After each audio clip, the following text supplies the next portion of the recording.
This Torah class is brought to you by TorahAnytime.com. Welcome everybody, welcome all our Torah Anytime viewers. Okay, so today we are continuing on the topic of proving that the Torah is divine. It was 2 weeks ago. Last week I missed it. 2 weeks ago we spoke about the Har Sinai. We spoke about the proof of the validation that when we got the Torah on Har Sinai through Moshe to the Jewish people from God, got all the parts right.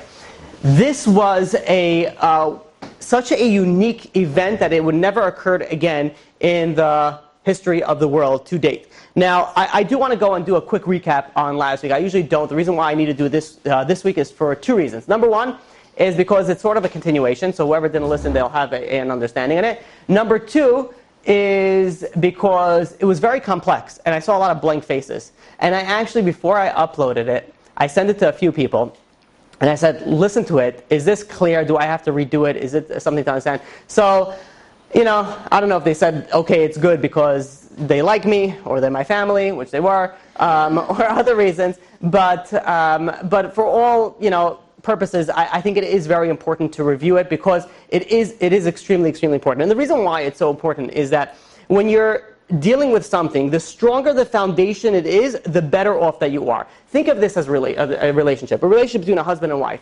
If you have a really strong foundation, a really strong relationship in the foundation aspect of it, then you'll be able to accomplish anything. If your foundation is very weak and shaky and, you sort of got married because you got older and you were like, all right, listen, you're 30, I'm 35, let's just do this, and so it's like, that's not really a strong marriage building, foundation. Now, not to say that they can't build a stronger foundation at a later given point in time, but when you have a really strong foundation, you're able to accomplish a lot. And I'll explain it like this. There are therapists, I don't know about all of them, but there are many of them, the good ones at least, when they're going through marriage therapy, wherever the couple comes from the marriage therapist for marriage therapy, what they try to do, or at least what some of them try to do, is they're very much unhappy now, right? To go into therapy, that comes to a point that you're obviously not happy in the relationship. So what the therapist tries to do, and what they should try to do, is try to bring them back to a point where they were once happy with each other, where they once loved each other, where they once were so infatuated with each other they wanted to do anything for each other. The idea is to bring them back to a certain point, and where does that point usually lie? It's usually in the foundation, laying of the relationship. So when you look at the foundation of Judaism, the foundation of Judaism is when God gave the Torah to the Jewish people. It's literally where the start of the whole Jewish nation came. So if this is if you have a very, very strong foundation, then you're able to build on it. But if you're like, I don't know, did it really happen? Maybe everyone was on drugs, it was really good, there was a really good distributor at that point in time, right? Al-Jariz Al-Habi, I don't know, is that an Egyptian name? I don't know Egyptian names. We're assuming some Egyptian drug dealer, right? He went and he was able, Colombia was too far. So assuming that he was able to go and give everybody, and everybody was on a super high, you could go and start having excuses on different variations of what really happened, and then say, you know what, maybe it didn't happen. But if you have a very strong foundation, if you know that it happened for certain, that Har Sinai, God gave the Jewish people the Torah, then you have something to build on. So that's why I think it's very important. So that's why I want to do a quick recap on it. Number one, one of the main points of this argument is that Judaism is unique to every single other religion in that every single other religion started off with one or two people being the prophet, the eyewitness, God spoke to me, God dealt with me. When you're dealing with the Jewish nation, you're talking about everybody. Like, who witnessed this? Everybody witnesses. So you're talking about roughly about 3 million people witnessed the event when God spoke to Moses through and to the Jewish people, especially if the first 2 commandments of the 10 commandments were spoken directly to the Jewish people. Everybody heard God speak. Everybody saw. They were witnessing the entire event. Now, when you're dealing with validating a ancient history, current history, doesn't matter. The more eyewitnesses that you have, the stronger that your proof is. Think about a murder trial, let's say, right? So you have a murder trial, and if you have one eyewitness, that's very good, that's very strong. But imagine you have 10 eyewitnesses. That makes your claim much stronger. If you have 100 the more eyewitnesses that you have, the stronger the claim that you have. Think of it in religion. The more eyewitnesses that were there and were observed and were able to say, yeah, God gave his holy book to this type of people because we were there, we saw it. The more that you have, the stronger the foundation. And we went last week, and I'm not going to go through all the details. We went last week through every single different variation of a possibility of maybe it was made up this way, maybe it was made up this way, maybe it was made up this way, and we refuted all of them to show the validity of the Torah. Some of the ideas that we did speak about is, number one, is the bigger the event, the less likely you are to forget about it. So no one can come and say, hey, this happened to you, but you forgot about it. Or this happened to your ancestors, but you forgot about it. The more crazier the event, and the example that we gave before, I think, was skydiving into dolphins or whatever it was. If not here, I give it to somewhere else. But think of this idea. If, let's say, you go and one time you went skydiving, right? Because you don't have appreciation for your life, whatever it is. And you want to go skydiving. I'm just kidding. You know, forever, all those skydivers out there, you know, enjoy. Happens to be when I was 16 years old, I wanted to go skydiving so badly, and my parents wouldn't let me. Now, if you would offer me, you know, skydiving with a prize, I wouldn't do it. I have too much to lose. I guess back then I didn't have anything to lose. You know, I was a single, you know, teenage guy. But you know, when you appreciate life, you don't want to take risks. It is an interesting question, though. I don't know why we're speaking about skydiving, but it is an interesting question because if you think about it, you're not allowed to put yourself at risk. You're not allowed to put yourself at risk. If you do and you get saved, it is very possible that you're pulling from your merits in the next world to save yourself from this world. And that's very, I mean, when I was younger, I've never told you my life story. I probably will never. But I was a little bit on the wild side of, you know, I would do very, very crazy things and stunts and all those things. I would walk on like 6 floors on the ledge. I would do ridiculous things. And I felt a rush, felt a lot. You know, it was like whatever. I don't know. I was crazy, stupid, and young. But people that do these type of things, you have to think about it because you could be using up your merits. God is saving you, but it's okay. Listen, you're doing dumb things. You're going to die. You know, so let me do this. You know, let me pull from this merit and this merit so that I can save you. So let's say somebody goes skydiving. Skydiving is not allowed. It's allowed if it's skydiving on bungee jumping. Congratulations. I'm not saying it's not allowed. I'm not saying allowed. I'm not just saying it might not be the smartest thing. I don't know. Whatever. Totally safe. Is it totally safe? Yeah. I don't know. You know what they say now? They say like you could, it's more likely to die in a car accident than, and definitely in Brooklyn. But I don't know about, other places. It's like flying. I think they say about flying. Flying an airplane is like safer than like crossing a street or something like that. I don't know. Or driving in a car, whatever it is. Yes, when you think about statistics like that, but if you know anything about math and anything about logic, then there are some things that would come into factor in that would say like, well, maybe bungee jumping, like, hey, you want to jump off a bridge holding by a rubber band? Maybe that's not the best idea all the time, to do that. And you know why people do this? They do this because it's a thrill of like almost dying, and then it's like, oh, I'm still alive, so I guess I can appreciate life for a little bit longer. And not you personally, everybody else, just everybody but the people in this room and listening online and know people and have family members that did it or heard of somebody that possibly did it. I'm obviously speaking about the rest of the world. So. No, but the idea is, it's very interesting because when you think about it, you're not allowed to put yourself in danger. You have to guard your souls. Now, when you think about it, jumping off a bridge, holding onto a string,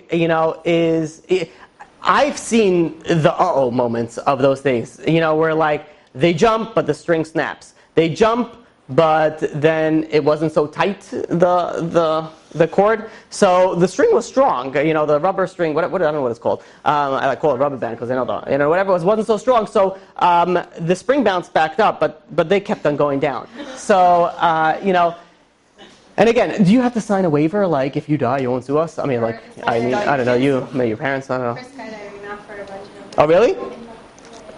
Interesting. Anywhere where you have to sign something like, don't, you're not... You have to sign for snow tubing. Oh, really? Rock climbing. Rock climbing makes sense. What? Rock shooting. Shooting? Duh. Well, you're shooting in a. I mean, I don't know where you're going shooting, but if you're shooting in a shooting range, that should be pretty safe. It really depends on your neighbor, not really you. If you're going in, southern, I don't know, Texas, and be like, you hear someone go, yeah, he's like, I brought my own guns, He comes in over there, he says, make Trump great again, or whatever, make America great again, right, in his hat. And, he sees a dark tan person over there. It might be a good idea to leave. I don't know, whatever. It's my personal advice. But in any case, moving back to Judaism, how did we even get, where was I talking? Oh, yeah. Skydiving. What? Skydiving. So imagine you go skydiving, but it's not just a regular skydiving. You skydive into a pool of dolphins, and you don't even land. The dolphins are waiting for you. Have you ever swum with dolphins? You've probably swum with dolphins. Okay. All right. So I was a guess. I didn't know that. Okay. So assuming you swam with dolphins, there is a thing that you could swim behind two dolphins, and you're sort of like, I don't know, you're standing up on their backs, and they just like, they're like surfing. They just do their thing, they do their swimming thing, and you're standing over there. So imagine you parachute directly onto their backs, and they just like cruise you onto shore, slowly. And you're doing that while, I don't know, drinking a beer and, doing a crossword puzzle at the same point in time. Now, that's not something that you're going to forget, right? That's something that you'll probably remember for at least 6 days, right? Because Americans have short-term memories, we all know about this, right? This is why they had these videos, I forgot what they're called, that were created, only 6 seconds long or 7 seconds long. I'm like, I can't understand the vines, whatever it is. I can't understand, like, The people have ADD. People have such ADD. 7 seconds? Really? I mean, from what I hear, it closed down. It wasn't successful. But the fact that it was successful after such a long period of time, how much of a short attention span do you have to have that you cannot last 7 seconds without? You know how bad that is? You know how terrible it is? I mean, I'm telling you, like, the way that we have it. You know why YouTube is so successful? Because people have ADD. People don't watch 5 minutes. Forget about an hour class, on YouTube. I mean, maybe some of them do, and Chazak Abu for everybody who does. But in generally, you watch 45 seconds, and then you have on the, what's the recommended for you, possibly you like, I don't know what it's called, right on the side, your wish list. You go on the side and be like, well, maybe you'll like this. Be like, maybe I will like this. And you click on this, and what happens? So every time you see another ad, and you keep on like scrolling back and forth into these things. Meanwhile, you haven't watched anything, and it's 16 hours later. You don't know where you are. You're lost. You're confused. You're hungry. It's like, it really is an addiction, by the way. But that's for a different class. Okay, let's try to go on topic. Guys, please, come on. All right? It's not good. Okay, so speaking back about Judaism, the greater the event, the more significant the event, the less likely you are to forget about it.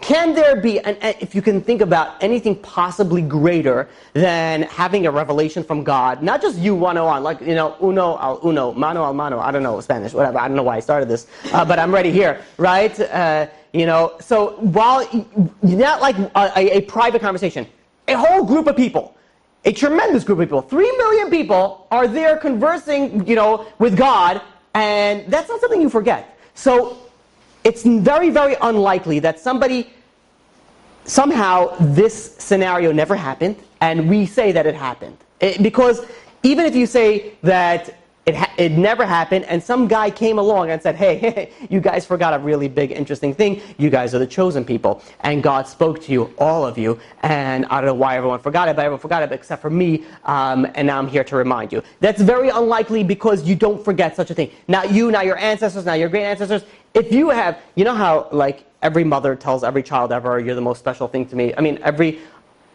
normal parent tells let's just leave it. Every parent tells a child, right? You're the most special thing to me. You're unbelievable, and they want to say how special you are. Now, imagine a family is from, let's say, a rabbinic origin or something like that. They're constantly bringing that up, right? Do you know who your family is? Do you know who it is? They're constantly bringing it up, and rightfully so. Would you not think that they would bring something up if, like, your granddaddy, spoke to God? Wouldn't that be something that would be brought up? The fact that somebody can claim that it was never happened and you making it up is so unlikely that it doesn't make any sense. Why doesn't it make any sense? Because we never see a parallel story like this in history. If we know history repeats itself. Why, the reason why historians, should be sought after, which they're not, is because history repeats itself. If you know history, you can already see what's going to happen. So, it never happened before, which means is that the only way that it could have happened is if actually it did happen. And we spoke about it last week, we're not going to go into all these things. Numerous times in the Torah it speaks about it, it says, don't forget what you saw. I am creating this treaty between me and you. It's God literally speaking to the people that left Egypt, that received the Torah. The idea is, and this we didn't speak about last week, we should have, but we didn't. Rav Sadia Gaon in Emunot V'Deot, Ma'amar Shlishi Ot Vav, speaks about that is in a sefer he wrote called Beliefs and Opinions.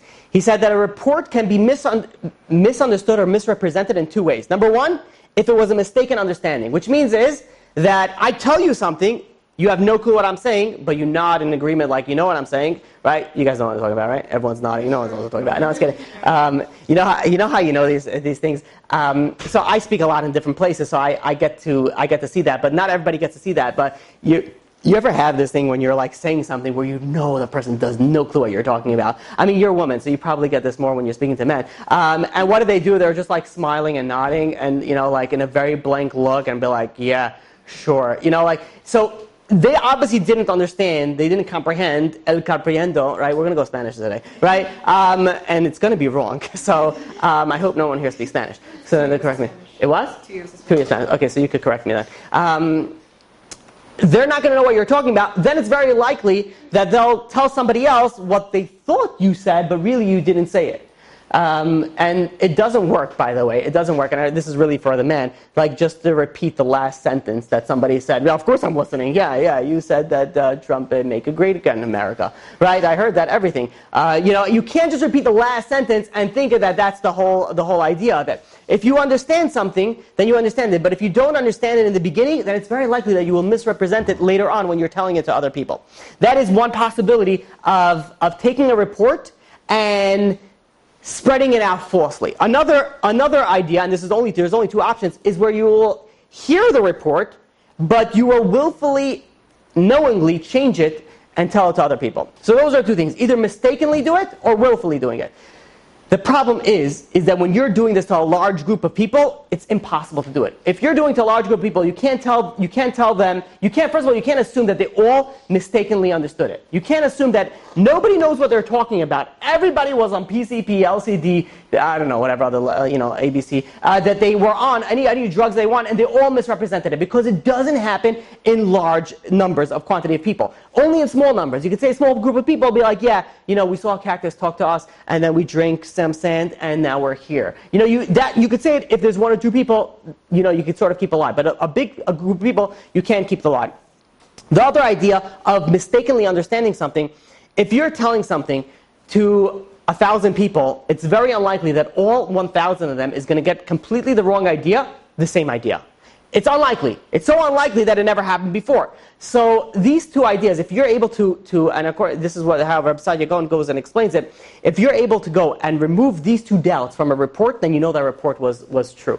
This is how we look at Har Sinai. Har Sinai, not only did we have a large group of people, but the fact is that this large group of people, it's impossible to go and to fabricate a lie or to mistakenly understand when you're talking about 3 million people. So that is the idea we spoke about before, and that is just the recap. Okay, so it took us a little bit longer than the 2 minutes that I was anticipating. Yeah? But what about when people say, like, can you really prove for 100% fact that it happened? Because you can't actually find anybody that's, So you could ask the same question about history in general. Can you prove 100% fact that Alexander the Great existed? I mean, it's written in history. Can you prove it? Well, the question is that if you're able to go and remove the reasons of doubt, which means that you'll remove the ideas of why people would want to lie about it, and if they can lie about it, then you're left with the idea, then yeah, it's most likely true. But what you say is very important. The word proof is a very, very strong word. You can't really technically prove anything to anybody ever. Even if you go scientifically and you prove with 100% accuracy, there's always remains some sort of doubt. No matter, I've spoken to people who are, let's say, this is a question that I ask often. I might have said this story before, that when they're about to get engaged or they're engaged, they're about to get married, one of the questions that I ask them, and I probably shouldn't, but I do, and I probably will still continue doing it, is how sure you are about it, right? Not the best thing to do to somebody, especially if they're, yeah. So I say how sure you are about it. Usually I get not so sure. The reason why I ask them is then I go and I'm able to go and guide them to like in a logical perspective, reasoning, is this a right decision? Which most likely, 99% of the time it is, especially if you're engaged already. Or, on the flip side where I get 100% sure, I'm sure that she's the one. I'm sure that he's the one. So very rarely I got it. In fact, I got it only once. And and they're in the process of divorce now. So again, I don't know how accurate that would be, but I remember I said, I'm like, how sure are you about this marriage, about this thing? And the guy told me, he's like, 100%, no doubts. I'm like, high five, man. I'm like, that's unbelievable. I've never heard that before. I was like, that's crazy. And now it's kind of, dirty. So you never actually really know. Even when you think you know, you really don't know. So, but the idea is that when you're doing any decision in life, you do it to the best possibility. Think about any decision that you have ever made ever. Like you want to, I'm crossing a line now, but I'm going to go for it. You want to buy a $2,000 dress, right? And yeah, I went there. All right. Okay. So you go and listen. If I was speaking to guys, it would be a car.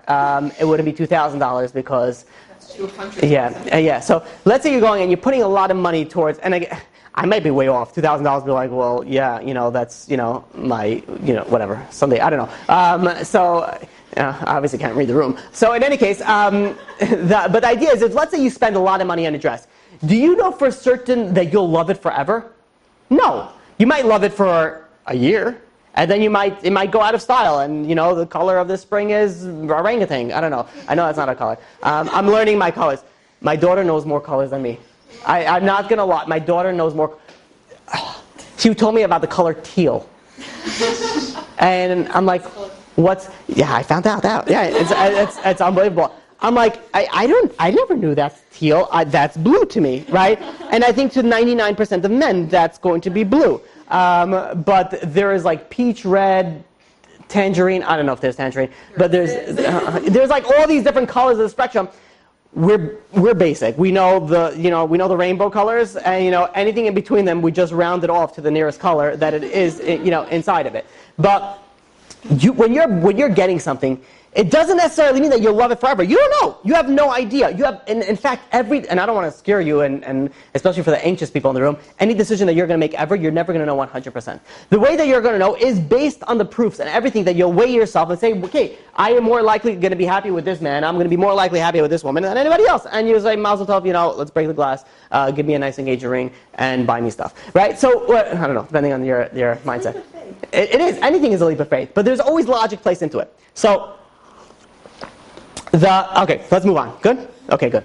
Okay, we are cutting on such off tangents. Okay, I'm going to be here till midnight. I'm just kidding. I have to be out early. Anyways, so, okay, so let's speak about the first idea on this. The first idea is something very fantastical, which is a word that I just made up, if it is not true, is the 7-day week. It's something very interesting. We know why there is, most people... Everybody knows why why in a solar calendar year there is 365 days, right? I gave the answer in the first part, the solar calendar, right? So the solar calendar, the reason is it makes sense because the world, the 365 days is around the sun. It's around the time to make the sun to do let's call it a lap, right? So why is there 12 months? Why is there 24 hours a day? If you look at all aspects of everything that we're dealing with in the calendar section, there is a astrological reason behind it. 24 hours a day, a month, a lunar month, a solar year. We have reasons behind it. Now let me ask you a question like this. Why do we have a 7-day week? Does anybody know why we have a 7-day week? Besides that reason, which is very obvious and true and correct. The Russians tried 8 and it didn't work. The Russians. It's always about the Russians. Did you guys hear this? Okay. It's the KGB, because they, after they messed up with Trump, they were like, okay. So, I heard a really cute idea. Yeah? That Monday's paired with Tuesday. No, wait. Sundays with Monday, and Tuesdays with Wednesday, and Thursday is with Friday, and Saturdays with June. Yeah. That's true. That's not that's more than cute. That's legit, right? It's still cute. Yeah. So, but if you think about it, what's the reason? Why does every single person that lives in society, again, I can't account for like the African tribes that they may have, some sort of, I don't know, a 10-day week or a 5-day week or whatever it is. Why is it that everyone has a 7-day week? You ever think about that? It makes absolutely no sense. If you don't believe in the Torah, you don't believe that God created the world in 6 days and rested on the 7th day, which is 1 week, why do we have a week? Why? You ever think about it? So nothing to do with the solar system. There's nothing that there is a week. What's in a week? There's nothing. And it's very, and I searched this for, amongst atheists, and they start claiming about the Babylonians that they started off, and there were other date variations, but it didn't work out. And the Babylonians, something very interesting about the Babylonians that they say that they are the ones who started the 7-day week. They claimed that the 7th day was also holy, but the atheists very bold, made sure in caps and bold to say, but like this has nothing to do with Judaism and nothing to do with Genesis and nothing to do with creation. They just happen to have a very holy 7th day also. They didn't have 7 days? They did, of course they did. They did, so why? Yeah, so whatever, they don't know history. I'm saying, but whatever, I'm giving them the benefit of the doubt and, let their voice be heard. But the idea... Scientific reason for 7-day weeks? What? There's no scientific reason for 7 days? No scientific reason behind 7 day weeks. Yeah, this is somebody say, like, I don't believe in the Torah, I don't believe, then why do you have a 7-day week? That's right. The Kuzari brings us down. So it's something very interesting to think about. Why do we have a 7-day week? We know we have a 7-day week because God created the earth in 6 days and rested on the 7th day. That's Shabbat. That's a 7-day week. And then we have everybody else has a 7-day week. There's no other logical explanation other than that. And the idea is Developed over time, like how they discover the world's closed. If you think about it, why 7? I don't know, maybe they broke it up into 12 months and then they're like, all right, what makes sense within each. So let's say it's 30 days, 29 to 39 days. Wouldn't it make sense to make it 10 days a week and, with 3 weeks? You think about it, you put more of a whole number, it might make easier sense for the calculations, especially that now that you have 7 and now that you have, every month is a different variation of how many days that they are. So it would make sense to do something that you would be able to consistently follow the same order. And you don't have that. You really don't have it. It's a very interesting concept, and there's no real good answer for it. Every atheist is going to give you... whatever. Okay, let's wait for the atheists. We're gonna speak about them soon. The Torah says, and this is what people very much misunderstand. You think that you have to believe in God. Yeah, do you believe in God? Yeah, I believe in God. Yeah. I'm sure He's going to give me everything I want. He's going to send me my man, and He's going to give me a finance, and He's going to send me the beautiful dress, and He's going to do that. And I believe, which is great, and you should, and you're required. It's a munah b'tachon, and you're required to do that. However, the Torah says numerous times that you have to know that there is a God. Knowledge is very different than belief. Knowledge means that you know for certain. And again, for certain, as we spoke before, to the most ability that you're able to be certain about anything. But the idea is that you have to know for a fact that there is a God. And you look at, for example, in Exodus chapter 16, verse 12, V'yadatim ki ani Hashem Elokechem. You will know, V'yadatim is knowledge, you will know that I am your God. In Joshua, in Yoshua chapter 4, verse 24, Leman dat kol amei haaretz es yad Hashem. That everybody will know the power of God. And we have this numerous places. You look in Isaiah, Yeshayahu, chapter 43, verse 10. Leman teidu v'ta'minu li. That you know and believe in me. This is very interesting. That you know me and you have to believe in me. This is knowledge that we're speaking about here. Knowing means that you know that this is black and this is white. Right? That you know something. That's how you're supposed to know it. Now, if you're supposed to know God, then we can extend that idea, and this is my own 2 cents. You can extend the idea that if you have to know about God, then you have to know about religion. You have to be able to know which religion is right and which religion is false. I consistently get to this day tremendous amount of heat and pushback on why I'm messing with other religions. Like, why you got to mess with it? Let everybody just do their own thing, and it's fine. And granted, if they want to do their own thing, by all means, let them do their own thing. And people take it very personally. I tell them again and again, I don't mean to offend you. I don't mean to hurt you. I don't mean to do that. I'm just simply telling you the truth. You don't like it, don't listen to me. I really don't. I know, and in fact, I was speaking once at a place, and I was speaking very strong, and one of the guys whispered to me, and he's like, yo, dude, you gotta, lighten up a little bit. This is a crowd. And I'm like, I really don't care. I'm like, don't invite me. I said that on camera. I said, don't invite me again. I'm not going to change what I'm saying. I'm like, I really don't care if you don't invite me again to speak by your place. I'm going to say what it's going to say. And guess what? They invited me again numerous times, again and again. But to be honest, I really don't care if you're going to be. And I'll explain something that happened quite some time ago. I had a very strong argument, a very heated argument with a person about Mishkav Zachar, which is same gender relations. Let's keep it clean, right? Okay. So, and they were so much so that they obviously had a very, very personal. I don't know if they were or they knew somebody very close to them, but they were very, very closely related into the subject. And it was going back and forth. It was like, it's what's the problem with it? Let everybody love whoever they want. I'm like, they could love whatever they want, but I'm telling you the Torah's opinion. And we're going back and forth to the point where it goes and they stand up. and they say, you know what? He says, this is what Rabbi Zitron says. So I'm like, no, this is what the Torah says. And they were like, no. You know, like, so, like, they knew the whole Torah. They were like, no, this is, and it was like, you know how it's heated when someone gets, like, really angry and they stand up. Then, you know, it's like, you know, so like, they were standing, like, no, this is what Rabbi Zitron says. I'm like, no, it's what Leviticus chapter 18, verse 22 says, that a person is not allowed to lie. A man is not allowed to lie with another man like he would lie with a woman. It's pretty straight out forward there. You're not allowed to do that. And then they were, like, pushed into the corner, so they were like, well, how many people even believe that the Torah is divine? So I said, a little over 4 billion. And then they were like, you know, they thought I didn't understand them, so they repeated the question. I said, how many people believe that the Torah is divine? And I was like, I said 4 billion. You know, I'm like, if you didn't hear me the first time, the second time is still the same number. It hasn't changed since last we spoke, which was 6 seconds ago. So, rock it back to the video thing, fine, whatever, yeah. So we connect things, and then, yeah. Okay, so in any case, you know, and they were like, what are you talking about, 4 billion people? I'm like, the Christians and the Muslim both believe that the Torah was divine. The Christians believe it as is. The Muslims think that we made some changes, but they both believe the Torah was divine. The Muslims and the Christians, so you're adding it, you know, roughly you're speaking, let's say, I don't know, 2.2 billion Christians. You're talking about 1.8 to 2.2 billion Muslims. You're going between 4 to 4.5 billion people in the world believe that the Torah is divine. And they all believe, by the way, the ones that believe that you know, same-gender relations is a big no-no.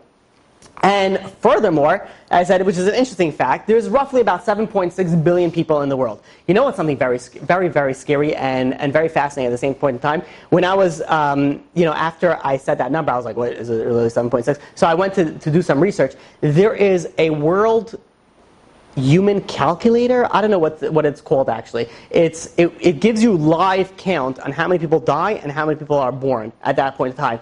This is one of the most scariest things that you'll see. It's literally, you see the people that are dead. It's like, you know, like the national debt they have, like, for, you know, they have you ever seen that? There's like a billboard. Is it still out there? It's still up there? There's a billboard out there that's like all the debt that U.S. owes for, whatever, like to like everybody else, mostly China, but whatever, to everybody else, right, the debt that we owe, and you look at it, it's like the numbers are like fan. It's like you don't even see the numbers. It's like, they're like growing.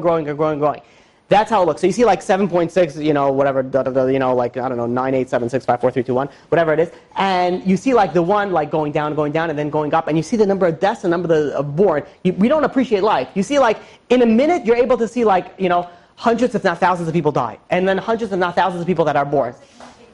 How do they do the numbers? I have no idea. You know, it might be some guy, a fat guy with the Cheetos, just like pressing buttons, like, I'm pretty sure now someone died. You know, it could be that. I don't know the authenticity of it. But the idea, it's very logical that the numbers are roughly, you know, they are roughly, and it's interesting, it does it by country. It does it by country. So you see how many people are in America, how many people are in Israel, how many people are in Afghanistan, how many people are in Syria. That number is really fluctuating. You see all this different ideas on it. It's something very, we don't appreciate life. Can you appreciate, you know how instantly like that, 100 people just died. 1,000 people were just born. You know, and it's not because I snapped my finger. You know, it's just in a second. I'm just saying that, you know, time. It's crazy. Do we appreciate it? Do we appreciate being here when so many people are not here anymore and they weren't here 1 second ago? And, you know, so many people are now here before and then they weren't here a second ago. We don't really appreciate what we're dealing with. But when you think about it, 7.6 billion people, right? That's the number that we're dealing with. More than half the population of the world believes that the Torah is divine. Isn't that fantastical? I'm going to stick with that word. Right? Maybe we could put it in like chutzpah into the dictionary. So it's something really, you know, unbelievable. You know what's even more hilarious, and I call this hilarious, is 23 times in the Torah it says that it was never going to be changed. Yet half the world believes that the Torah is divine, believes the Torah came from God, but yet they change it. I'm like, 23, it wasn't like, it's not like one time accidentally it was like slipped in there, like the Torah's never going to be changed, you know, before. 23 times, right? And I have all the sources of all 23 different verses in the 5 books of Moses where it says the Torah is never going to be changed. How do you explain that? How do you deal with that and claim like, yeah, well, Jesus came afterwards and everything has changed? Where do you get that from? Where? It's nowhere to be found. So, I don't know how they call me every time I'm in class. Every time I'm in class, I get a certain phone call from a certain person. And I'll tell you, you know, being that I get it now, it's off topic again. We're nowhere close to, I'm sorry, you know, like, whatever, you know. Okay, whatever, it's fine. Oh, which I don't know how this rhymes me. We're learning tonight L'fuah Shlema to Avraham ben Bracha. Okay. So, anyways, my brain works in weird ways. Let's call it fantastical ways, right? I get a phone call every so often from a certain person who is not 100%. Can we say that? Is that politically correct? There happens to be that these type of people, you don't realize it, but these type of people are very, very holy. Their souls are holier than you. So you laugh at that, whatever it is, they are very, very holy. They don't have, for a certain aspect, they don't have free will. Not only do they don't have free will, they don't get punished for the things that they do. They're here for a certain period of time and they're going straight to Gan Eden. They have a very, very high level of a soul. And there was one big rabbi, whenever he saw somebody who wasn't 100%, he would stand up for them. And really you should do that. You really should do that because these people are very, very, very, very holy. These people are very, very holy, and it's not chas v'shalom that anybody should ever make fun of them or look down on them. But I get a phone call from every so often from this the type of congregation, and they call me, and I try to answer as much as I can because it's very, very important that you have to give them the time. You don't know, in the next world who they are and who you are. They're like up there, and you're like the dust of their feet. So if they call and they speak, I give them as much time as I can, except for during class. And I call they very often. And what do they usually do? They give me musal. They give me a rebuke. And I get the most hilarious different types of rebukes. Right? What type of undergarments do you wear? Make sure you wear only this type and not this type. And they follow up with this. Did you listen to what I said before? Did you not listen to what I said before? They went through this at all point in time. But the point that I'm saying in the story is that it's very, very important to teach these people to treat these people with utmost respect and to give them the time of day. People say like, okay, this person is crazy, and why do I have to speak to them? No, you should speak to them and give them the time of the day. You should say they could tell you about the UFO that they just met, and you'll be like, yes, I understand, that's unbelievable. Don't it's very well. Blank face. No, don't buy a smile. They really, some of these people need attention. Whatever it is, they're very holy people, and you really have to treat them, accordingly. So that was part of my Musar session that I unfortunately missed by that person. Anyways, moving back to the topic at hand. I'm just gonna let you know right now, like I'm not editing anything that's coming out over here. This is whatever is coming out of my mouth is going up online. Usually I edit it, but today, so I guess we're on a tightrope at this point. Okay, so the idea behind it is that when you look at Judaism, when you look at everything else, there's nothing to compare. There really is nothing to compare. And that's why I bring all the other ideas inside of it, because it really shows you the difference between Judaism and any other religion, cult or gathering or whatever it is, spiritual awakening that people have. Then the question is asked, but I don't understand. The idea in Judaism is that you have to go according to the numbers, right? You have to go according to the majority. So this was a Christian, somebody who once went to a rabbi and says, you have to follow the majority. Are majority Christians or are majority Jews? Majority are Christians. You must follow the majority. So the rabbi responded, and I'll tell you what the rabbi responded, and I'll tell you a little bit of a different answer for that also. The rabbi responded and says, imagine two people, imagine you're walking into and there's a disaster. I don't know, King Kong is loose, and all the Asians are running, right, and the cameras, and they're running away, and some of you get that reference, some of you don't. Well, they will go, and I told you, I'm not adding anything. We're going in a hole here that we cannot get out of. So they're running away from it, and you see there's two groups of people that are running in separate directions. Now you have a choice. You're going to follow one of them or one of them. You have to go in either one of the two directions. You see one group, very, very large group. You see another group, a very, very small group. You would think initially, I'll run with, better yet, the larger group, because they must, but let's say you look at who's leading the larger group. You see a blind guy, right, with those glasses and the stick, and he's the one who's leading everybody. Are you now going, and then you see somebody else who looks like he knows exactly where he's going, but he has a small following. Who are you going to follow? The large group or the small group? The small group. So he says when you look at Judaism, you look at who's the specialist. Who's the specialist over here? Who knows where he's going? The Christians and the Muslims, which claim 99% of them don't even know how to read Hebrew, and they know what the Torah says, they tell you what the Torah says, or the people that actually know what they're talking about. Who are you going to follow? And I'll tell you a different example as well. There was a person that was diagnosed with a very, very rare disease. And the doctor came in, the specialist came in and said, listen, you have to take this medication. If you don't take this medication, you're going to die. And you have about a week left, so you better decide very quickly. And he's about to take the medication, like, of course I'll take the medication. And another doctor runs in and says, whoa, don't do it. If you take that medication, you're going to die. So now this person in a place is stuck between a hard place and a rock. A hard place and a rock. I don't know why I can't get that saying right. Right? He's stuck between a hard place and a rock and a hard place, whatever. He's stuck in a situation where he has no obvious solution. So what would you think would be the solution to do? Ask another one. Oh, very good. Okay, excellent. I asked this to the men class, and they would take the medication. I'm like, whoa, dude. I'm like, relax. Why are you taking the medication? Yeah. I'm like, you should ask more people. Yeah, that's a good idea. I'm like, do me a favor before you make any large decisions. Come to me. So yeah, you ask more opinions. Imagine they come back with 21 opinions. 21 opinions. One person says take the medication. 20 people says don't take the medication. Who do you listen to? 20. Or do research. Okay, research. You're close. There are the 20 people. What about if I tell you that out of the 20 people, all doctors. 5 of them are veterinary physicians, specialists in dogs. Another 5 of them they have a PhD, they have a doctorate in math. Another 5 of them are, ophthalmologists, and another 5 of them are podiatrists, eye doctors and foot doctors. This one has a very rare, stomach disease. And the one person that says do it is the greatest specialist in the field, in the world. He's telling you to do it. And the other 20 people don't really know what they're talking about. Now I'm going to ask you the question. Who are you going to listen to? 21. So very good. Okay, so now it doesn't only depend on majority, it depends on who's leading the majority. Do they know what they're talking about, or do they not know what they're talking about? When you look at all the other religions, Hinduism has almost 1 billion people. I have a guy that was practicing Hinduism at one point in time. He just sent me emails, about you have no idea what these people worship, and you think that what I said. This is ridiculous. Some of them cut them. They're literally like blood flowing down their stuff, their face. They're going, and this is what they're worshiping. And you're like, okay, should I follow the people that cut themselves, or should I follow somebody? You're looking at it. Just because there's a large number doesn't mean that they are correct. It doesn't mean that they're following somebody who knows what they're talking about. When you look at all the religions, especially the ones that came after Judaism, when you think about it, what is most likely the person that has more information about this? It's going to be the Jews. Because A, they know what they're talking about because they actually read and speak the language and write the language. And B, they have a direct connection, a direct tradition from rabbi to student from the beginning of the Torah until now. So the idea is that to say that it was fake, to say that anything is very, very unlikely. Furthermore, there is a special quality in Jews, and special you can call it in many different ways.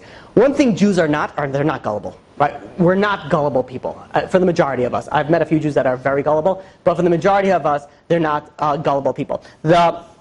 And not only that, when you think about it, like maybe Moses was such a charismatic speaker that he was able to go and convince everybody, like complete false, whatever it is, make up the whole idea. The problem with that is that in numerous places in the Torah, it says that Moses was not only not a good speaker, he had a speech impediment. It says in Exodus chapter 4, verse 10, Moshe is speaking to God, Lo ish dvarim anochi. I'm not a man of words. Moses literally saying, like, I'm not the speaker type. Like, maybe get somebody else who's a speaker type. Furthermore, Moses tells God in Exodus chapter 6, verse 12, the Jewish people didn't listen to me. How is Paro going to go listen to me if my own Jewish brothers didn't listen to me?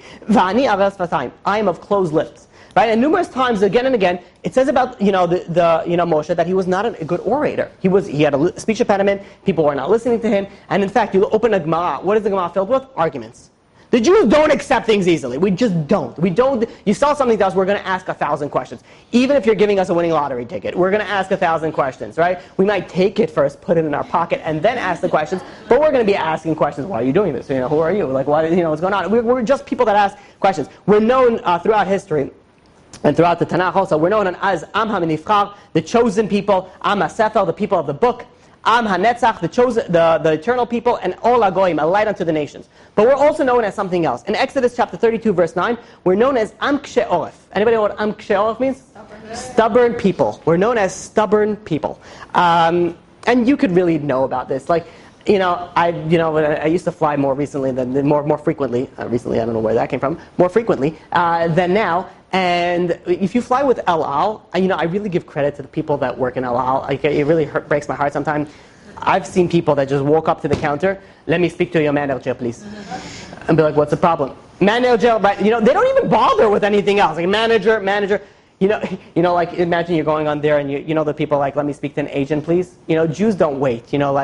If you know your problem, is this your problem? Please say yes. Agent, supervisor, let me speak to the owner of the company. You know, like, we're not interested in anything else. We want to go to the top. We're not, you know, these people, they go in there, the airline, whatever, they're about to fly out. They're not even like, can you tell me the problem? You cannot help me, only the manager can help me, right? You're like, they're not even interested in dealing with that. We're stubborn people, and we don't rest until we speak to the top. We don't. And have you ever seen somebody go and tell, you know, you go to the to the El Al desk, and the overweight, right? So I don't know what it's the number now, right? I don't know, whatever it is. Let's say 50 pounds, right? And it's 52 pounds, right? What do people say? Check again. I mean, like, it's still on the counter. We still see the weight. We still see that it's not bad. Check it, reset it. Something wrong with this. I checked it at home. 50 pounds exactly. Something over here, right? And they might try to lift it with their foot. See, look, all of a sudden, 50 pounds. You know, it's all of a sudden really good. You know, like, we don't accept things easily, even when we're in trouble. We don't accept things easily, right? I don't want to speak about what happens when the cop pulls Jew over, right? You know, because first of all, they have 50 BPA, what is it called? BPA cards, right? We're dealing with. I know the councilman, I know this, I know the judge, I know this, I know the Supreme Court. You want your person, you want to save your job. You better make sure, you know, a warning will be okay. You know, I'm like, sir, you were driving without headlights and taillights, and you were driving 50 miles above the speed limit. Don't tell me, exactly, especially if it was an old bubby, right? So I'll tell you exactly how fast I was going. We're stubborn people. We're stubborn people. We don't take things lightly. We're not an easy sell. The fact that we accepted the Torah and the fact that we're so stubborn shows also its validity to something. You can't sell something to somebody. If the more stubborn that they are and they accept it, there must be that there's either you're a great salesman or there's something really true about this. Harry Truman, the 33rd president of the United States of America. You guys know that? Dun, dun, dun, dun, dun, dun. Okay, that, this country, right? So he goes over to Golda Meir. Golda Meir was the prime minister at the time. At that time, there was roughly 180 million Americans living in America, 1.8 million Israelis living in Israel. And Harry Truman goes over to Golda Meir, the prime minister, and he goes to her and he says, you don't know how tough it is to run a country with 180 million people. And Golda Meir says, you don't know how hard it is to run a country with 1.8 million prime ministers. Because everybody in Israel is a prime minister. Have you ever seen a Jew talk politics? They know better than everybody else. They know, Obama, Trump, they don't know what they're talking about. Bibi, forget about it. This is what I would do had I been a prime minister, and this is the correct thing to do. Right? We're not easy people to deal with, right? And in fact, there's numerous times where we're arguing with Moses. Moses just did all these crazy miracles, and we argue with him. There's a certain point in time, if a person punches you and you fall down enough times, stop asking for more. And again, this is not related. Moses didn't punch us. Relax. But the idea is that they saw so much stuff, they still had questions. They still had doubts on it. But the truth is that this stubbornness really helped us. Because this stubbornness helped us, go through, the communist Russia, where you still had people that were still religious after communists. You still had people that were keeping Shabbat in America in the early 1900s, which means is every single week, if you kept Shabbos, you were fired the next day. And yet you still had people that kept Shabbos. You know why? Because if we're stubborn people. And you look at Rashi, what it says over there, it says we don't accept criticism lightly. And trust me, I know that firsthand, because I give criticism, right? We don't accept it. The fact that we do accept it and we do have it, that shows something, that shows something on it. I'm going to say it right now, we're not going to finish in the next 5 minutes, so if anybody needs to leave, by all means, Chazak Wolf, do what you got to do. We got a little sidetracked today, so we're just a little bit, right? So we're almost finished our introduction. So the idea is that not only are Jews stubborn, but Jews are also very studious. Jews are very, very studious. Just go to any college, right? The people right away drift to the people with the yarmulkes to copy off them. They're not looking at it. They're right away going, off that. The idea is that also there was a 12th century Catholic monk that observed, and it says, and I'm going to quote, a Jew, however poor, if he has 10 sons, he will put them all to letters and not for gain as the Christians do. This is a Christian scholar saying that if the Jewish people have children, they're going to put them to study, not to go work and make money. There was a certain Christian scholar that visited Warsaw during the First World, right before the First World War, and he saw a bunch of cabs, which back then were horse and buggies, but cabs that were empty. There was no one inside them. So he asked. There was a young Jewish boy nearby. He says, "Where is everybody?" So the Jewish boy told them they were going and they're studying. They were studying Torah. But in the middle of the day, they all just stop what they're doing. they go learn for and they weren't going to learn sitting in a class lecture and they got, the rabbi was saying funny stories. They were learning, they were sweating, they were screaming at each other, they were going and they were trying to figure out the Gemara, the Halakha, all these different things. They were working on this because that's what Jews do. Jews are studying people. We constantly in their book, we're constantly studying. The problem is now we're more secular. We're still studying, we're just studying different things, right? We're still studying, and that's why you look at it. There was a study done in 1971 that 89% of native-born U.S. Jews significantly exceeded their father's level of education. And they compared it to seven different ethnic and religious groups. Exceeded by far, beat everybody else. We're people that just goes and study. We're there. We're in for the knowledge. In fact, in 1981, another study was done that at that point in time there was between 2.2 to 2.6% of the American population were Jews, including Reform, Conservative, everybody, Orthodox, everybody else. Harvard University had between 28 to 40% of Jewish population inside of there. The top university in America, I think, right? It still is, I think, is, I don't think it's Brooklyn College, is as some people would like to say, 28 to 40% of Jewish people were in Harvard University while we don't even make 3% of the population. How do you explain that? Because we are people that are studious. We are people that are studying. Now, this answers a question that maybe God really gave the Torah. God, that whole thing happened, but we lost it over the time. We're studious people. That's what we do. That's why, being an optician, is a great business in the Jewish, because everyone has glasses. We're always studying, we're always reading, we're always doing things. We're always reading, we're always studying. Now, granted, it's not everybody, but a very large majority of the Jewish population, even secular, it doesn't matter, we're into education. When we're doing all this stuff, it's very unlikely that we forgot everything all of a sudden. Our lapse, all of a sudden, what happened? We had a few years where we were addicted to marijuana, right? And then the brain, we're about to go on a very long tangent right now. No, okay, fine, okay. A very short tangent. Marijuana does fry your brain. I've spoken to people. I have one class that I give very frequently, all potheads. I see their eyes. It's glazed over. It's I feel like I'm speaking to eighth graders or things like that. It's really you cannot tell me. And they tell me no, what are you talking about? It helps me concentrate. When was the last time you concentrated, dude? When was it you could see their eyes are glazed over. They're like this, and they're I could say the same thing 10 times over and be wow, that was good, dude. Why do they come to the class? That was free food. I don't know why. I don't know. Got the munchies. I don't know. They're hungry in between also. And they eat a lot. Okay, so anyways, but they're still skinny. So go figure. Different class for a different time. Let's speak a little bit about miracles. When you look, let's say, for example, the Exodus. You look at the Exodus. You have many miracles that happen during the Exodus. What? Are you going to answer the question about the 7-day week? Or is that just that? The answer is the Torah. The only logical explanation for it is that there's 7 days a week because that's what the Torah says. There's no other logical explanation for it. Ask an atheist and they'll probably say something that's nonsensical, which is another word that I made up. Yeah, I think so. We're on a roll today. Fantastical and nonsensical. Okay, write that down. So someone submit it to Webster Dictionary, please. Okay, so is they still even around anymore? It's probably Google Dictionary, right? Well, I know he's not around, or she, isn't it? She, isn't it Miriam? Yeah, and so maybe it's a guy. You never know nowadays. Okay, so let's say the 10 plagues. Let's say you say that the blood was some sort of infestation of microorganism of the marine, family that had turned everything red. I'll give it to you. The frogs and lice, the pestilence, all that stuff, the darkness, all some had a sort of ecological fluke that just so happened to start and stop when Moses said. I'll give it to you. How do you explain the death of the firstborn? How do you explain that? Did they have a community meeting, only the firstborns, and they all ate something and they all died? We would have seen some sort of documentation for that. How do you explain the death of the firstborn if you want to say everything else was some sort of just by happenstance? There are certain things that you don't have answers to. Let's look at the man. The man is something so unbelievable, so significant, and this is how Rabbi David, Gottlieb, thank you, explains this. Thank you for coming today. Okay, so.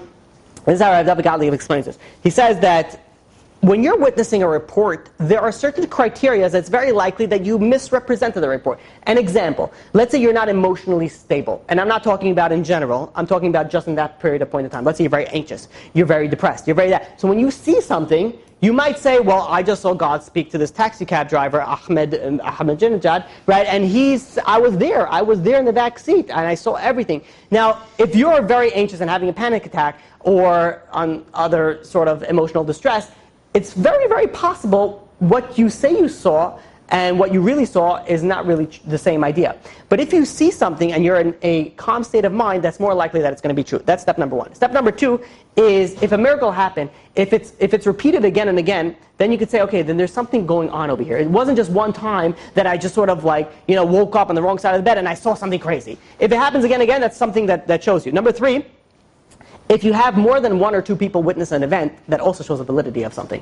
Which means is if you saw somebody fly, if you just saw somebody fly and your best friend, who's a teddy bear and doesn't talk, saw somebody fly, then it's very unlikely that anybody's going to believe you that somebody flew. But let's say you and 6,000 of your friends that are all alive, well, and have a heart, are going and they say that they saw you, then it's very, very possible and likely that what you saw is true, especially if everybody else also claims the same thing. Number four, did you directly experience this crazy miracle, or did somebody tell you what you experienced? You know how you have it okay, what you saw is like this. All right, let me explain to you what you saw. God, and so on and so forth. And number five, do you have any self-interest in saying the story? Do you have any self-interest in saying, yeah, you know what, this is what happened, and this is the reason that it happened. So, the idea behind this is that you look at the mun. The mun is something that answers all these criteria. Number one, it fell thousands of times. It fell daily for 40 years. So it fell thousands of times. You could say that people were nervous, anxious, not emotionally stable for the first, I'll give you 1,000 times, right? For the first few years, they weren't sure what they're talking about. After a certain point in time, they kept on falling. They were in a calm state of mind. They were like, okay, we see that food is floating for heaven, right? You're in a calm state of mind. So you're there looking at things in a logical perspective. Number two, repetition. It happens so many times that you're able to see when something happens so many times that it must be that there is a miracle, something going on over here, or there's a giant in heaven that's sprinkling food down on us, exactly the portions that we need, and exactly in front of the tent that we need that we live in. Number four is, do you need some sort of level of expertise over here? Do you need somebody to be like, okay, what you're seeing over here is food. This is what you eat. It was pretty obvious. It fell right in front of their house, and they eat it. And that was it. There was no this is food, eat food. Okay, thank you. I eat food. Now, it wasn't something that you have to think about it, that it was so difficult to come. Right? Food, many people understand, especially Americans, we understand food. We deal usually with food on an hourly basis. And finally, number five, self-interest. There's a self-interest. Maybe there's self-interest. Maybe you want to say, okay, listen, God gave me food. He said, right in front of my tent, He gave me food, and that's what I'm telling you. Who are they telling this to? Their neighbors who also got food? Or everybody else that they know and they speak to who also had food? Or maybe they're telling this lie to their children. You're like, hey, God sent me food from heaven. Why would you lie to? No one in the logical perspective would want to knowingly lie to their children. This is something very different in the miracle of the mun that proves also a validity of the miracles that happen. There is a book called The Bible as History, written by Werner Keller, that says, no, you want to know what really happened? I'll tell you what really happened. He claims like this. He says that there's bushes in the Sinai desert. These bushes, when they're eaten by ants in the middle of the leaves, there is a sap that oozes out. That sap is both nutritious and sweet, part of hearty, healthy breakfast, right? So he claims that the Jewish people, they ate the sap, they survived, and that's where they got man that never fell from heaven. It's the sap that they were eating. The questions that you could ask on this is, number one, how come? First of all, no, there is the desert bushes. They're claiming that. There's such thing? Yeah, there is such thing. Yeah. So they could claim and say okay, if let's say that did happen, how did eating from bushes translate into food falling from heaven in front of my tent? When did that transition come in? It couldn't be right in the beginning, because they would have been they'll be eating bush food, right? And they're eating this bush's food, and all of a sudden, Moses comes by and be like, hey guys, listen, this is food from heaven. You're welcome. It's not going to happen because they're like, no, Moses, we're eating from a bush. And that's what we're seeing and we're doing. So you can't say the lie right then. But maybe you could say the lie happened 100 years later. But the problem with that is that everybody experienced this miracle, and the parents told their children, be like, hey, we ate food from heaven. That's crazy stuff. And they said, your grandfather ate food from heaven. All of a sudden, if you want to say that it started off as your grandfather ate food from a bush, and your grandfather ate food from the bush, and all of a sudden one person came around and be like, hey, it wasn't a bush, it was heaven.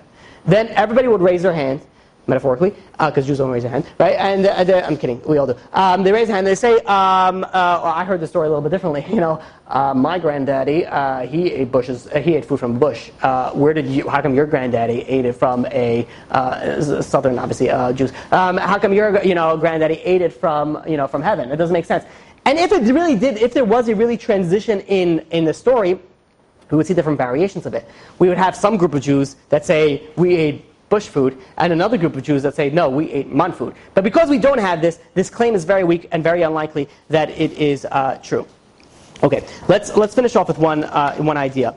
And when I say finish off, I am not saying entirely honest with you, but we're almost finished off. So we're almost there. Okay, but no, really, not that much longer. Maybe 10 to 15 hours. So now the stubborn, when you look about it, the idea, you have a stubborn, studious Jew. It really is two. A stubborn, studious Jew. Can you sell him a miracle? Can you tell him, hey, this is what you saw? I don't think so. You cannot sell a Jew something that happened. You're going to sell him something that didn't happen? That's very, very unlikely. If the Jews accepted that we got the man from heaven, that we got the Torah, and went through all these different rigorous criteria, then it must be that this is true. It must be that it's validated. And you know what? And well, this idea really brings it forth home. The war of Amalek. There's something very interesting about the war of Amalek. The war of Amalek. It says when Yitro went and he came to the Jewish nation. You know how he came to the Jewish nation? He saw two things. Does anybody know what he saw? Nobody? Okay. I'll give you a hint. And by hint, I'll tell you the answer. He saw the splitting of the sea and the war of Amalek. He saw those two things. He says, you know what? That's it. I'm joining the Jewish nation. I have a question. Out of all the miracles that happened, Matan Torah, Exodus, everything else that happened, the two that he picked was splitting of the sea, which is good. I get that. And the war of Amalek? I don't understand. What's the war with the war of Amalek? It's just a war. Why would that change his mind into saying, you know what? This is the nation I want to join. This is obviously true. And the answer for that is that we look into the way that Be'el Yosef, it goes and explains the war of Amalek. The war of Amalek has 5 different criteria, 5 different very odd aspects to the war of Amalek. Number 1 is that Moses didn't actually fight in the war of Amalek. All the previous wars, he actually fought. He was actually in the front lines, he was fighting. The war of Amalek, he stood on the mountaintop. This is, by the way, the story with the hands up, hands down, right? Right, this, not the wave, right? The hands up, they won, the hands down, they were losing. He sent in whatever, the rest of the people to go and fight the war. Moshe was not there. The question is, why wasn't he there? Why wasn't he there? All the other wars, he was there. Why this war did he remove himself? Furthermore, he didn't touch his staff. His staff was not part of the war. It was not part of the war. It was put on the side. All the other wars, he had his staff, his trusty staff with him. That's question number 2. Question number 3 is that... Well, no, I'm up to question number 4. I combined 2 questions, but don't worry about it. Question number 3, or 4, depending on it. I combined Moses not being part of it and Moses staying on the sideline. But whatever it is, doesn't matter. We're going to answer all of them anyways. How come this is the only war that the results waver so frequently? If his hands were up, they were winning. Hands are down, losing. Up, winning, down, losing.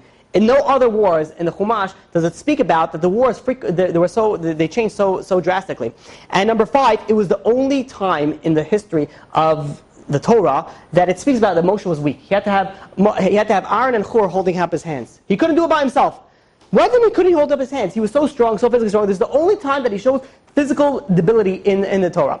And the answer is the Be'er Yosef goes and it says that in order to understand this, you have to understand what the Jews were thinking about, what their mindset was before the war.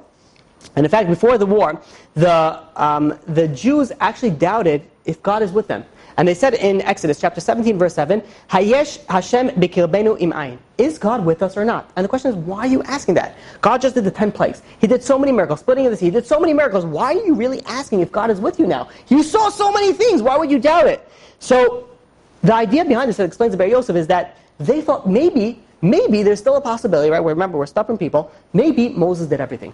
Maybe Moses was such a great magician, so great that he was the one who orchestrated everything. Somehow he was able to do it. Maybe he didn't. How do we know that God is with us? So Moses says, oh, you see that? I'm going to withdraw myself from the war, and we're going to see how that works. And the idea is further, is that you see this, that the Jewish people in Exodus chapter 16, verse 3, they said to Moses, you took us out of Egypt. They didn't say God take us out of Egypt. They said, you took us out of Egypt. Furthermore, when they wanted to water in Exodus chapter 17, verse 2, they said, they told Moses, give us water so we can drink, as if Moses is in control of everything, and he's the one who's who's in charge of the water. They thought at that point in time, explains the Be'er Yosef, that Moses was doing everything. So this is how everything was orchestrated to show that Moses was nothing to do with the picture, and he pulled himself out. We're in the war of Amalek. All of a sudden, what happens? He's not involved in the war. He says, you're going to win the war without me. And he goes and he makes it crystal clear that you're going to win the war without him. He's standing on the sidelines. Not only is he standing on the sidelines, he's not using his trusty staff, which so many miracles happen, all the plagues, all the splitting, so many things happen with his staff. He's not using that for the war. Furthermore, the battle wavers. If his hands are up, they're successful. The hands are down, they're weak. They're losing. So you think, aha, maybe this proves that Moses is in fact doing everything. Because when his hands are up, that shows that he has the power to win us over. But when his hands are down, that means he doesn't have the ability. But then the question is, if he has the power to win, you don't think he has the power to hold up his own hands? He can't hold up his own. He needs to have two people holding up his hands because he was physically weak from it. And furthermore, what was he doing when he was putting up his hands? He was pointing at heaven. He says, you look at heaven. If you have the emunah and bitachon in God, you'll win the war. And this is a very, very important lesson in life. If you have faith and belief in God, you'll be very successful. If you don't have, if you think if you think everything is up to me, everything is dependent on how much work and effort I put in it, which is true, you do have to put work and effort into it. But if you think the bottom line is depending on what I do, then you're not going to be successful. Moses was saying, forget about how strong you are. Forget about how much of a winning streak that you are. If you look up to heaven, he pointed his hands up. If you go to heaven, if you look up to God, and then when he pointed up, the Jews looked up to get to heaven, and they saw, you know what? We're only successful because of God. That's when they won. He put his hands down. That's when they lost. This is the idea that Moshe withdrew himself from the war. He's saying, you think it was me? You really think it was me? It has nothing to do with me. He pointed his hands up. It all has to do with God. And when Yisrael heard this, he says, aha. He says, I see now that it wasn't anything with Moshe. This is actually legit. The Matan Torah, nothing has sold him. You know what sold him? The fact that he knew for a fact that this all came from God and nothing else. This is the beauty of the lesson that we could learn from the war of Amalek. And by the way, just for a side note, we don't believe, even though we're speaking about miracles today, we don't believe in Moses, we don't believe in the Torah because of the miracles. The Rambam says in Yisodei Torah, chapter 8, he says that we believe in Moses. You know why I believe in Moses? Because we stood at Har Sinai and we heard God speak to Moses and say, so on and so forth, all the commandments. That's why we believe in. Not because we, are somehow, saw so many miracles. Miracles don't prove anything except that you know how to do a miracle. Now, for real, this is what we're going to finish off with. To finish off with this idea that the Torah speaks. Oh, we're not even that much over. Okay, why are you even complaining, guys? I don't even know why you're complaining. So, I don't even know why I bring it up. I should not. Okay. No, I should bring it up. The Torah nonstop brings up any problem, any sin that the Jewish people do. It's brought out to light. It's brought out to light. This is what they did wrong. Look at the sin of the golden calf. If we made it up, we made up this sin. Why are we? We made up this Torah. Why would we put the sin of the golden calf in there? Yeah, right after God gave us the Torah, we all sinned. Yeah, we all sucked real bad. We all did something really, really bad. Why would we say that? If we made it up, we would take that out. Furthermore, you have you look at all the leaders in the Jewish nation in history. Let's speak with Abraham. Abraham, he wasn't criticized. He didn't technically do anything wrong, but it does say that he had a son Ishmael. Why does it have to say that he had a son Ishmael? Couldn't have been a distant cousin. Maybe a neighbor. A nephew, a rogue nephew, what I'm talking about? Why does it have to be a son? It doesn't look good for Abraham Avinu if his son was the one who went off. Granted, Ishmael did tshuva at the end of the day, but then we go to Yitzchak. Yitzchak had to have Esav. Couldn't Esav be also a cousin? Maybe a neighbor that was really jealous, red-haired, came from a red-haired family, came from Ireland, I don't know. So something that, why does it have to be a son? Not only that, he chases Yaakov, and wanting to kill. So brotherly rivalry, right? You didn't have so much, shalom bayit in that situation going on over there. And you have even furthermore, Yitzchak wanted to give the blessings to Esav. It says in the Torah that Yitzchak wanted to bless Esav. Why put that in there? If we're making something up, that's not a really good sell point. Like all these problems that we're having. And furthermore, Yaakov, after he's running from Esav, who does he go to? He goes to Lavan, the crook. Not only there, he spends 20 years by the crook's house, and he marries 2 of the daughters. Does he have to marry? Couldn't he marry, the philanthropist of the generation? Let Lavan be a philanthropist, He was going, and he was very successful and everything. The fact that we have all the stories about what he did and all these things, do we really need that information? If we made it up, does it make sense? You're making something up, you're going to make yourself look good. Even people that don't make something up, they make themselves look good somehow always, Then you come inside, you see a guy with a black eye, like a bruising, you should have seen the other guy. I was like, what do you mean? You fell down and you tripped over a tree stump and you're spacing out or texting on your phone. And be like, what other guy? Like people try to make themselves look good. If you're selling something, if you're making something up, don't you think that the Jewish people will make themselves look good. You look at Moshe. Rabbi Victor Miller explains that not only Moshe is criticized, he's criticized in the worst way possible, as if he was rebelling against God. In Bamidbar, chapter 20, verse 24, this is talking about the hitting of the rock, Mei Meriva. When he was hitting the rock, and by the way, this sin is questionable. What was the sin? There's a question in the commentaries. Is it that he hit the rock, or is it that he called the people? He says, hey, hear now you rebels. In Bamidbar, in Numbers, chapter 20, verse 10, he says, hear now you rebels. The sin, from our perspective, is so small, we're not even sure what the sin is. Yet, because of this, we know in the volume, in Deuteronomy, chapter 32, verse 51, Moshe was punished. He couldn't go to Israel because of this. We put it so much out into the light. Why do we have to put it in? If Moses made up the Torah, you think he would put himself in like that? Furthermore, we have Aaron that goes, and he was part of the building of the golden calf. Miriam spoke Lashon Hara. We're making it up. This is what we're doing. Moshe, why did he have to be from the tribe of Levi? The tribe that killed out Shechem. The tribe, which is also something interesting. The tribe of Levi doesn't have any land in Israel. They have to sit in Arei Miklat. He's from his tribe, and he doesn't. If he's making it up, he should say, okay, the tribe of Levi, we get all the palaces where the main things, and everybody else works for us. That's what you think they do. Part of you're in the family. You come in the family. That's when you're going to get to. You're in the Levi family. That's what you're going to be able to do. But he doesn't do that. Everything is very, very backwards in the opposite way that you would think that would be made up. And you'll give you a few more examples and we'll end. Yeshua went to war against Yericho, right? Yericho, this is in Yeshua chapter 7, verse 11. They were not allowed to touch any of the spoils. One person by the name of Achan touched the spoils, and he did something he shouldn't have done. Because of that, Hashem says, from now on, you're going to lose all the wars moving forward. You're going to lose some of the wars, whatever, moving forward. The question is that, come on, that's pretty good statistics. That's pretty good odds. All the people didn't touch it. One person out of the entire nation touched it. That's pretty good. Why is that bad? And not only that, not only does the Torah say it straight out that we did something bad, but she tells us the punishment for it as well. Do we really have to write that Dinah was raped? Do we really need that information? If we made it up, would we really say that one of the tribe's sisters got raped? Do we really need that information? Would Yosef get sold by his own brothers?